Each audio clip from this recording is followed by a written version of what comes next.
Hello, everyone. My name is Fredrick Jones II, and I will be discussing dimensions of wealth. To give you a brief background about myself, I have a bachelor's in business and management, as well as a master's in law in business administration and in operations from Regent University in Virginia Beach, Virginia.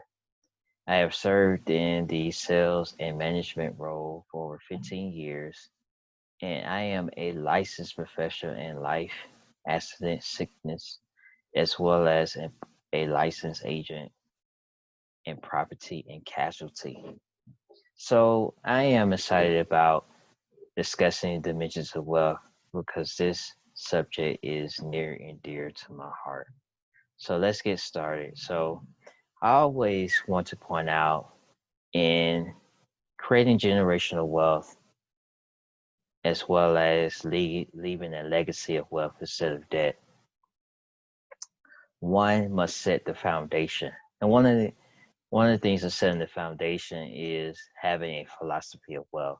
Now, the philosophy of wealth is your core values and what you truly believe and that you stand by. And for me, I pin this philosophy of wealth as wealth is being transparent in your purpose, specializing in a trade that fulfills you, providing valuable service, and the commitment to live healthy and whole. Then, so a couple of things that I want to point out in this particular concept is that you have to be aware and transparent in your purpose, and that gives you a sense of confidence, a sense of freedom that you can be energetic in pursuing your what's dear to your heart, the desires of your heart. And you have to understand and know the trade. So the trade is part of not part, the trade is your gift. What are you trading your gift? If you're trading your gift for time and money, and you letting your time being controlled by the money, then you already know what the outcome is going to be. Is that you actually trading your skill set so you can exchange it for money instead of letting money actually work for you based on your particular skill set. So you get the point in that is that when you specialize in a trade, therefore mastering your craft, you are able to provide a valuable service that people pay you for. People should pay you for your gift. And the commitment of actually becoming a master of your craft and specializing in that one skill that you can branch off to other skills is that you want to commit to living a healthy and whole life. So when I think about the acronym of wealth, I think about wealth as wisdom, energy, attitude, love, time, and health. And you think about that, those are the words of actual wealth. The W is wisdom, the E is energy, the A is attitude, the L is love, time, and health. With wisdom, it talks about in ancient text that in all your getting get understanding. So wisdom and wisdom is the principal thing. And all you get understanding. So make wisdom first. So wisdom is the application, or you're applying the knowledge, and when you have the full understanding of the particular concept, the particular strategy that you want to implement in utilizing your gift and your talent, as we mentioned before, as that becomes wisdom and experience and knowing. Wisdom is knowing what to do, even though sometimes you don't really want to rationalize it. You just know what to do, and that falls into wisdom. Energy, you have to have the energy to pursue wealth and also to create wealth. You have to have energy. For the lack of energy is the result of not being able to be fully committed in the task, be fully committed in the mission. The attitude, well, a great leader must have a good attitude about what they need to get done, who they need to become, so that it's a worse feeling to have a bad attitude while creating wealth or having wealth, because having a bad attitude actually affects your health. It affects the physiology or the physical aspect of your body. And then the love part is that be a generous person. Be a generous person. Learn how to share your wealth and spread your wealth around. That time is, you already mentioned this before, is that now you able to spend more time with your family and do the things that you really enjoy and love to do. And the health is the one of the most important aspect of wealth, is that you have to have your health right. You have to be healthy so that you can maintain a good posture, that you can feel more confident about yourself, that you can eliminate toxins from your body, as well as that you can live a a long life that's full of good health and a stable mind. Now, some of the principles of the dimensions of wealth falls into 6 categories. There's spiritual, human, structural, societal, family, and financial. Now, these particular concepts, as we dive into them a little bit further, is that the spiritual side deals with your conscious and what you are aware of, what you believe wholeheartedly. The human side of it deals with, humanity, deals with mercy, justice. It deals with grace. The structural part deals with organization. The societal part deals with the community, the community, and, building relationships with people outside of your family. Family deals with the actual core people that you could trust in your family, the core people that you could trust. We say they are the immediate family. Well, it may be someone that's outside of the immediate family, but it's the family structure that is it's very important in wealth building. And the financials, understanding the economics of building wealth. Now, when we think about wealth too, is that wealth is, like we mentioned in those 6 categories, is that you it's a here's the blueprint. Here's the schematic of building a home. Now, this is how this is pretty much how a marathon is in life, in a life journey of leaving a legacy, building wealth. It talks about in the ancient text that a good man leaves an inheritance for his children's children. Generational wealth sort of looks like this, is that when you first start off, you're actually, when you start off, you're right here in this corner. You're in this corner right here. It's blank. And you don't have, you don't see the rest of the side of the structure. You don't see none of this over here. You don't see none of this over here. You don't see this half. You don't even see this quarter of the picture. What you see is that blank, and it's like, what is your imagination? Like, what is your imagination? What are you seeing to bring all these different, puzzles together? What are you seeing to bring this block of the garage and the family, the kitchen? What are you seeing? And this is how wealth is that you have to have an eagle's eye point of view so that you can get a glimpse of the picture. See, when you have a vision, you have to have vision. And that's part of wealth building, because vision will show you the end result, which is all the way on the left side of the quadrant. It'll show you this part, but you have to work backwards to build the rest of the part. So I hope that was very clear on is that when you come to building wealth, the blueprint is there. The blueprint is there, and what we get frustrated is that we want it all at one time. We really do. We want it all at one time. It's like you build wealth by each stone. You build wealth by little.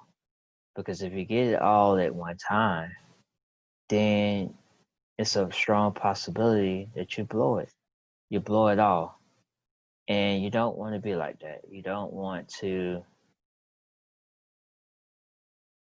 lose a significant amount of wealth all at one time, because it not only affects you, but it affects other generations as well. Another point I want to make in building wealth is that why do you exist? Why do you exist? What are your family vision? What is your family vision? What principles that you live by that represents your life purpose? What is your family's mission? What is your value statement? We mentioned before that part of having that philosophy of wealth is that you're getting a clear understanding and you having a clear vision. You're becoming more aware of the principles that you live by. And we could say that is a rule of life that you live by. It's nothing big, it's nothing large, it's nothing grand. It's just a small, probably 3 or 4, maybe 7 things that you live by. And these are universal principles that work not only for you, for everyone else. And when you're building wealth, is that you're building a story. You're building a story that could be passed down for many generations. One of the sad things that happened to me in my family is that my great grandmother, she died. And her death, my grandma and my great mother died. My grandma I took the hardest because she was the one that really raised me. And she never got a chance to see me graduate from middle school, high school, and college or anything. But when my great grandmother died, when I got a little sense is that, that was a library that was burned. And what I mean by that is that I never got a chance to hear a story about how she was a sharecropper and what gave her decision for moving, for being a sharecropper in a small country town to move to Atlanta, where I was born. So there are missing gaps and pieces to that. But in creating building wealth, is that you want to make sure that you document your story and pass it on, because the next generation needs to know your success and failures. And you have to share what building that story allows you to share your core values that you have, that you're stuck by. So it allows you to be, it allows you, so the family, the members of the family will know why your values are important and what you have stuck by, where you have what you have committed to, that allows you to build wealth. And once you do that, you have to find a deeper meaning and purpose to wealth. It allows you to find a deeper meaning and purpose to wealth because one, you have you have your mission, you have your principles, you have your rules of life, you have these things, you have that story that it connects to emotional and a spiritual bond. Then you have those values that lead into a deeper meaning. See, a lot of times people think about wealth, they just think about just the money part of it, but it's so much more. It's the 6 things that I talked about in the previous slide. It's the relationships. It's it's the knowing that you could do a greater good. You could do a greater good. And when I think about building a legacy, I think about family, the family unit. See, what you see in this slide is that you see a grandfather. Then you see the grandfather and his son, and you see the son, his wife, and you see the grandmother, and you see the children. That's what generational wealth looks like. It looks like is that you want to make sure that you set up accounts and things in place for the generations to come. For the 2 children that are sitting there, they should have accounts. They should have accounts that will build on for their children when they decide to have children. If they do not decide to have children, at least they will be able to be in the position to give to their favorite charitable, give to their favorite charity, and be able to help other people, whoever they choose to help. So as we got a glimpse at the last point, is that wealth is deeply connected to one's family. We know that by statistics. We know that by different families that are wealthy in our today's society. We're dealing with Arabs, we're dealing with the Walter family, the Rothschilds, the Rockefellers, and so on. It's deeply connected to one's family. The keys to family capital deals with, it deals with respect and affection. See, it's one thing to build wealth, and it's another thing to have honor and respect and have a sense of connection with either family members or friends and those that you decide to give, whether it be your time or your finances. And that family communication of, you want to make sure you have family communication meetings, councils, and boards. And this deals with a much deeper topic that I will discuss later, is that, the communication must be clear and concise. And dealing with family capital deals with the inner beliefs, because it's the worst thing to have money and your inner beliefs are not aligned with a true purpose. Because what happens is that you can have, you can receive or you can create a significant amount of wealth. And what happens is that if you don't have the character and the inner beliefs working with that, you either blow the money or you misuse the money, that will cause either hurt, harm, and to someone else, including yourself. So in dealing with this, is that here's the human nature part of it, is that we go through all these different moments, I would say, in different phases, different seasons in our lives that helps us to build, or sometimes it pulls away from our true identity.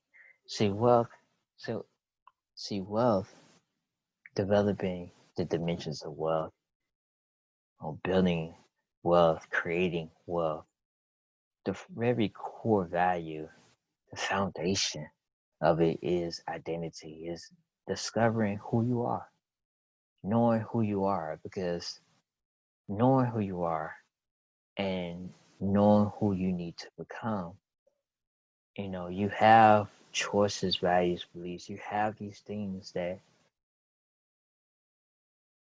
represents the stem and the nuclei of building your identity so that you can have the character to manage and sustain the wealth that you will accumulate over time. Now, how is your money viewed in your home? One of the good questions to this is one of the good this is a good question to really think about, because how is money viewed in your home? Is it financial education, building up your health and balancing out your checkbook?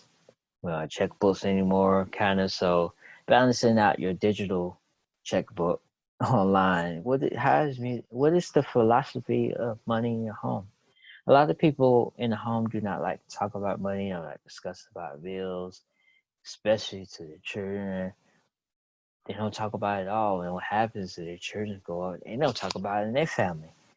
And it causes tension and conflict and just stress. Just stress. So you have to solidify how is money viewed in your home. You have to have the communication. And what education are you investing into? How are you developing your mind, developing yourself? That comes through education, exposure, and it comes through the desire to become a better person. So you have to think about this with reason and also with faith. Is that you have to help your help the next generation discover their sense of purpose.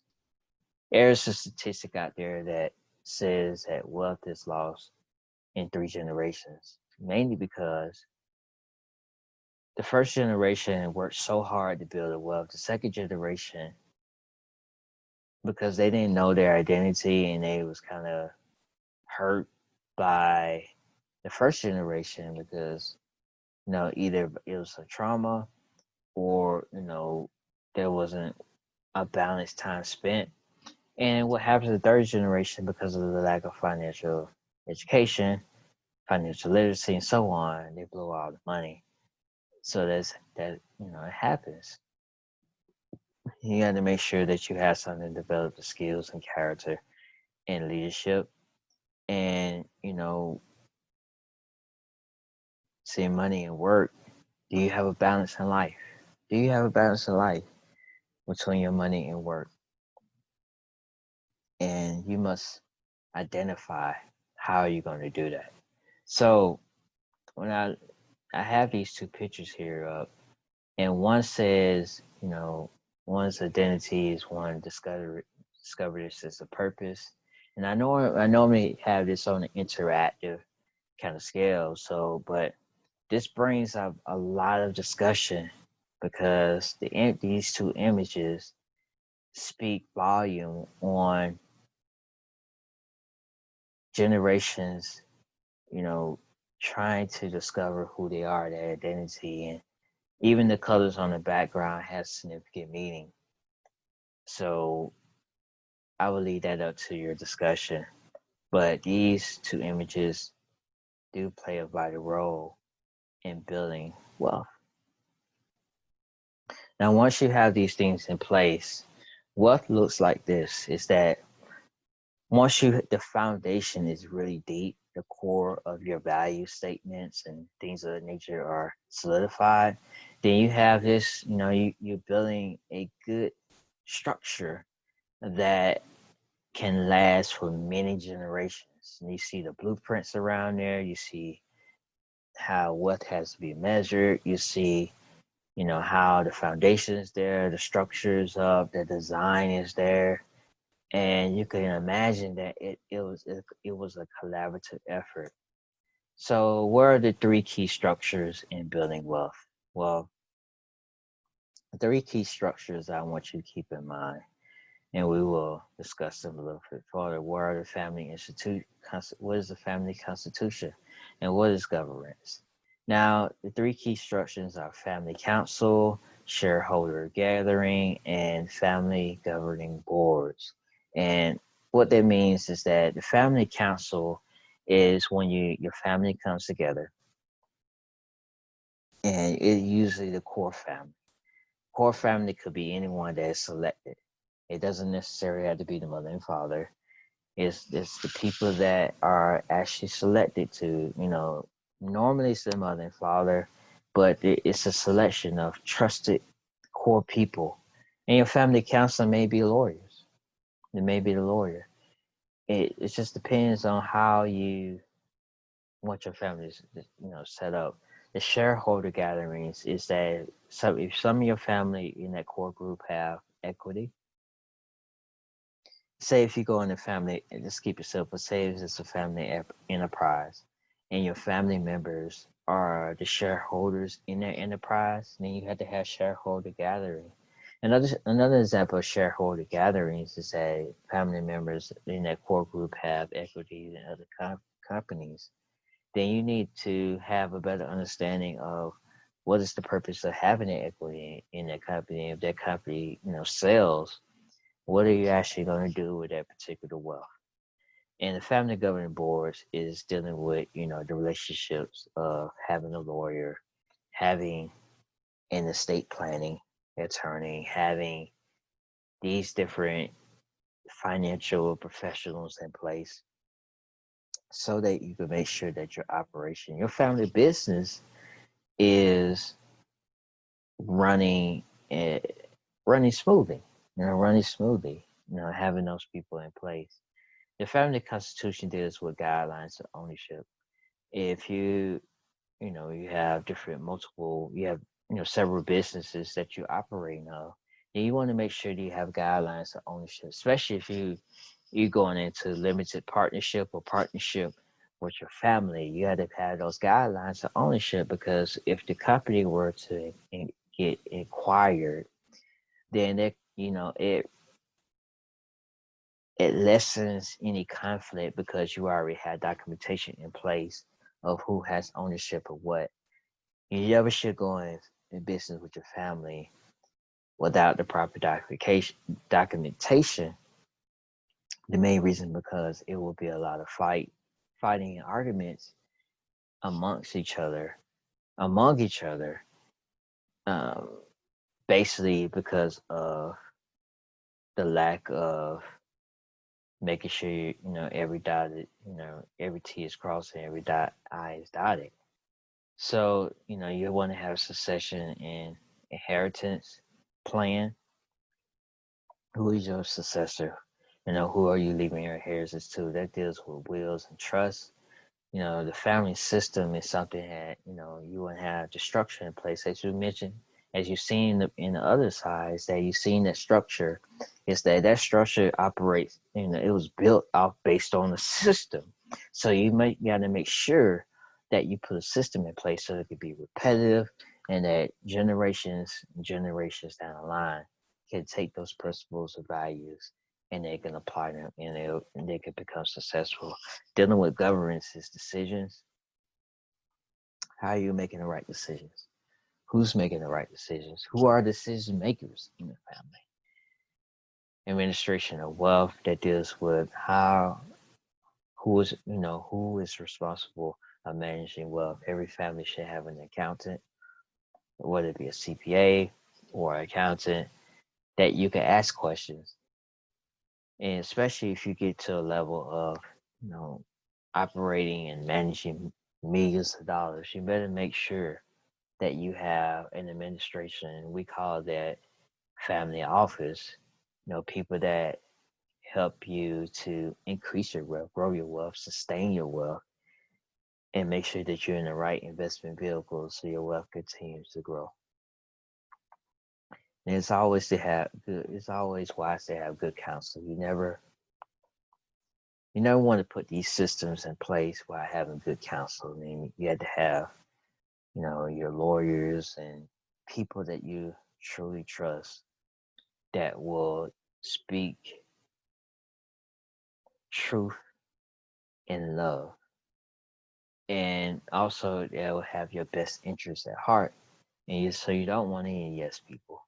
So the family constitution and governance deals with these two images. That the family constitution, think of it this way, is that you have the leader that is steering the ship and it's navigating through the course, and the governance part of it deals with the council of making wise decisions. You putting the pieces of the puzzle together. So you notice on this particular slide is that everyone has a piece, everyone has an idea, everyone has an input. And you see in the center there that, you know, everyone's piece could everyone's piece has the potential to fit in that particular, puzzle piece to make a complete puzzle. However, you can see many different conversations going on as to who would take the lead on that. And the government is dealing with the council of, okay, the sharing and the collaboration of ideas so that it can become a complete project. So many things we can discuss here on that. So another dimensions of wealth deals with, the philanthropy part of it, deals with compassion, you be able to give, you have these selflessness acts, and you can be generous. Give to your favorite charity. You can contribute to different things that is near and dear to your heart. So every wealthy family is visible in the community, and the visibility of a wealthy family is not taking their money and just exploiting it. What it means is simply that you have you are a solutionist, meaning that your wealth attracts the influence that you get things done.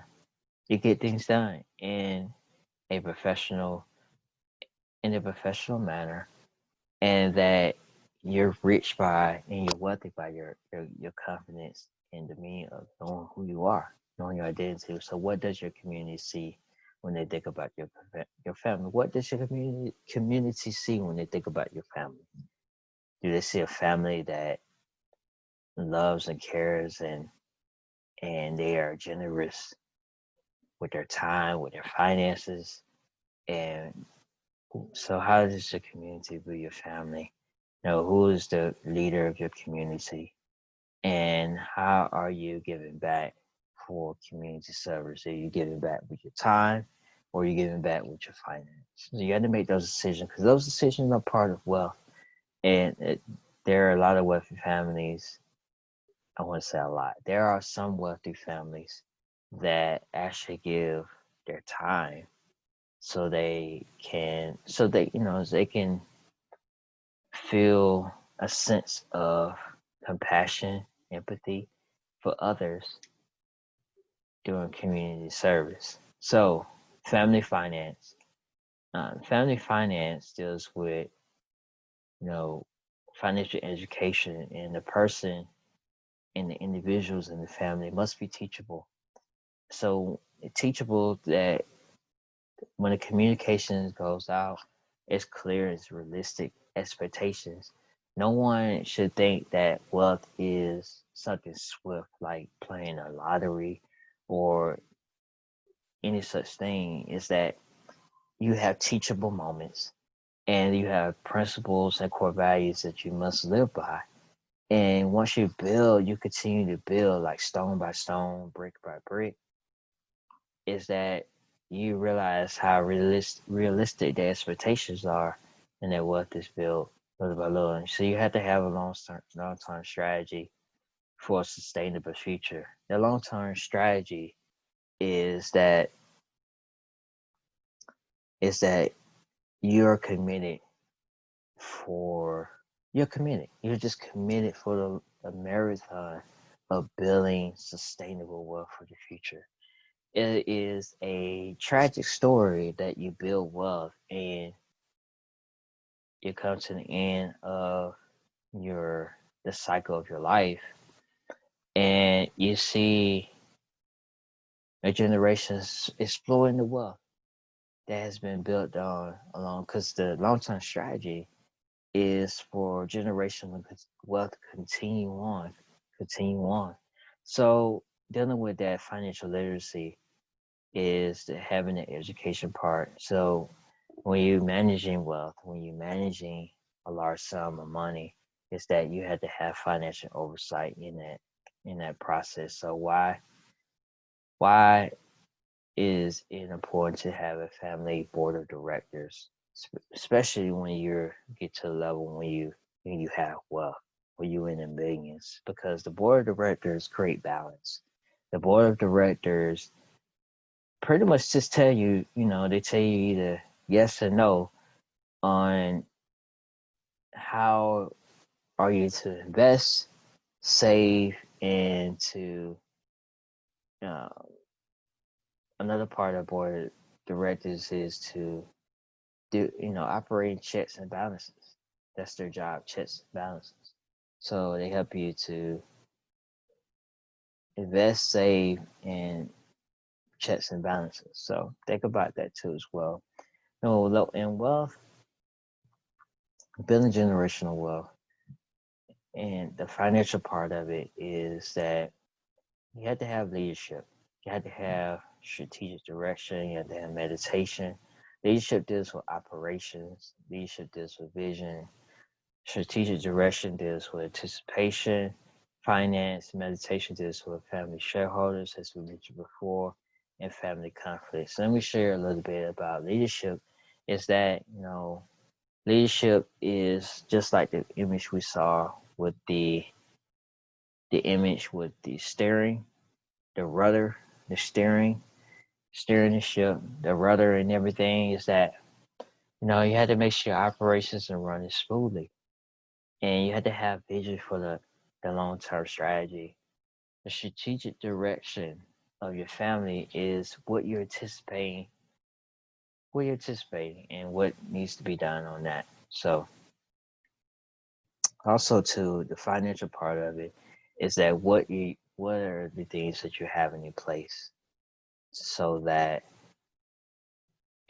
every family should know and understand these three things about finances, is that who is managing it, where are your inflows and outflows, and how are you utilizing credit and other vehicles that will help you generate wealth.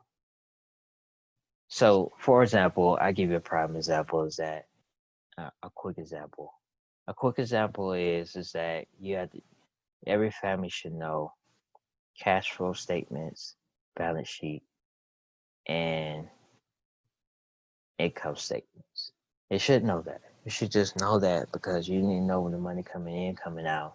You need to know how to balance the money, and you need to know, well, the cash flow management of the money is that how much cash are we actually saving and investing so that we can strategically move into the direction to buy a company, invest into a company, which becoming equity shareholders, or we're able to start a family enterprise that allows us to invest into franchises that will create sustainable wealth, generational wealth for our families.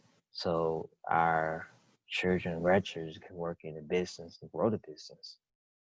If they decide to sell the business, well, they just create another avenue stream or revenue stream that can be utilized into building other platforms for wealth.